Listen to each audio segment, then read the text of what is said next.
요즘 10대들 플레이리스트에 갑자기 트롯이 들어가 있다면 믿으시겠어요?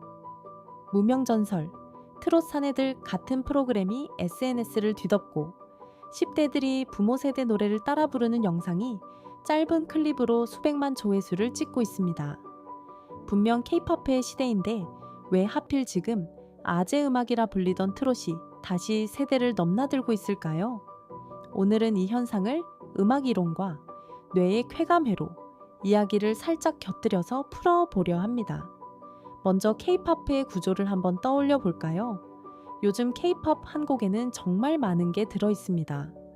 도입부, 벌스, 프리코러스, 후렴, 그리고 갑자기 분위기를 확 뒤집는 브리지까지. 한 곡 안에 장르가 두세 번씩 바뀌는 경우도 흔하죠. 프로듀서들은 이걸 귀가 지루할 틈을 주지 않는 설계라고 부릅니다. 여기서 우리 뇌 이야기를 잠깐 해볼게요. 뇌는 새로운 자극을 만날 때 도파민이라는 보상 물질을 내보낸다고 알려져 있습니다. 다음 전개를 예측하고 그게 살짝 빗나갈 때 더 큰 쾌감을 느낀다는 연구들이 많죠. K-팝은 바로 이 예측과 배신을 극단까지 밀어붙인 음악입니다. 문제는 이런 자극이 하루 종일 이어지면 어떻게 될까요? 새로운 자극이 너무 많은 환경에 오래 노출되면 뇌가 오히려 단순한 패턴에서 안정감을 찾는 쪽으로 기운다는 연구들이 제안됩니다. 짧은 영상, 빠른 컷, 화려한 후렴에 종일 노출된 뇌는 어느 순간 좀 쉬고 싶다고 신호를 보내는 거죠. 그리고 바로 이 지점에서 트롯이 등장합니다. 트롯의 코드 진행을 한번 보세요. 대부분 1도, 4도, 5도, 6도 마이너. 우리가 흔히 안정 코드라 부르는 진행이 반복됩니다. 멜로디도 한번 들으면 따라 부를 수 있을 만큼 단순하고 박자도 일정하죠. 뇌 입장에서는 다음 음을 예측하기 쉽고 그 예측이 맞아떨어질 때마다 작지만 꾸준한 만족감이 쌓입니다. K-팝이 롤러코스터라면 트롯은 따뜻한 욕조 같은 음악인 셈이죠. 그럼 가사는 어떨까요? K-팝 가사는 자아 실현, 환상, 추상적인 이미지가 많습니다. 반면 트롯 가사는 이별, 엄마, 고향, 세월 같은 직관적인 단어들로 채워져 있죠. 감정 단어가 직접적일수록 뇌의 감정 처리 영역이 더 빠르게 반응한다는 연구들이 있습니다.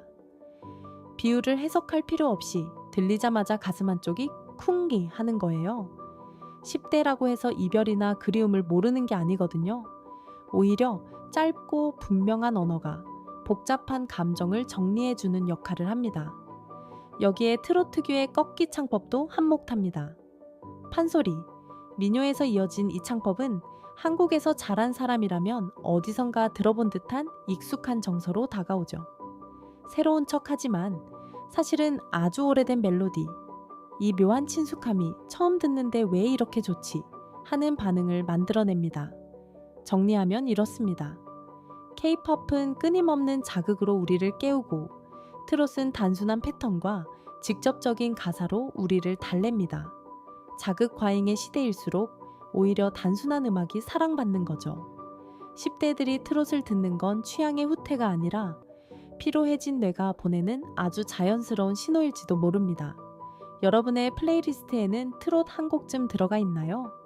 아직 없다면 오늘 가장 마음에 남는 트롯 한 곡을 살짝 추가해 보시고 어떤 곡인지 댓글로 알려주세요.